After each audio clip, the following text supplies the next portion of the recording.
Id-dokument mhux iffirmat li ntuża mill-kumpanija Spanjola Solarig li kienet f'konsorzju mal-Alberta u li ħadet il-kuntratt tal-pannelli fotovoltaiċi li kien se jiswa mal-35 miljun euro kien investigat mill-Malta Financial and Services Authority l-MFSA. Kien peress li din l-ittra qajmet suspetti tul l-investigazzjoni tad-Dipartiment tal-Investigazzjonijiet u l-Awditjar Intern li ntalab l-intervent tal-MFSA. Dan wassal biex l-MFSA kitbet lill-bank li suppost preżenta l-ittra u talab spjegazzjoni.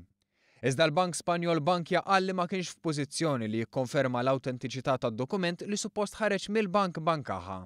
Fl-ittra li One News kiseb kopja tagħha, wieħed mid-diretturi tal-bank, Gonzalo Alcubilla, qal li peress li l-ittra ma kienitx iffirmata ma kienx possibbli li wieħed jikkonferma l-awtentiċità tagħha. Iktar minn hekk jingħad li fid-data li ħarġet l-ittra, jiġifieri fid-9 ta' Frar 2012, kien hemm trasferiment fl-operat tal-Bank Bancaja u għalhekk l-ittra ma setgħetx ħarġet mill-bank imsemmi. Dan il-każ issa qed ikun investigat mill-Pulizija. Fl-aħħar sigħat l-eks Ministru George Pulicino ddifenda l-proċess li wassal għall-għażla ta' dan il-konsorzju. U meta mistoqsi dwar din l-ittra qal li din ma kinitx responsabbiltà tiegħu jew tal-Ministeru. Il-feed-in tariff li permezz tagħha l-Gvern kien se jixtri l-enerġija kienet se tiswa lil pajjiżna 16 miljun euro iktar. Għal-bidu li ħareġ il-każ, Pulicino qal li hu ma kellux x'jaqsam mal-feed-in tariff.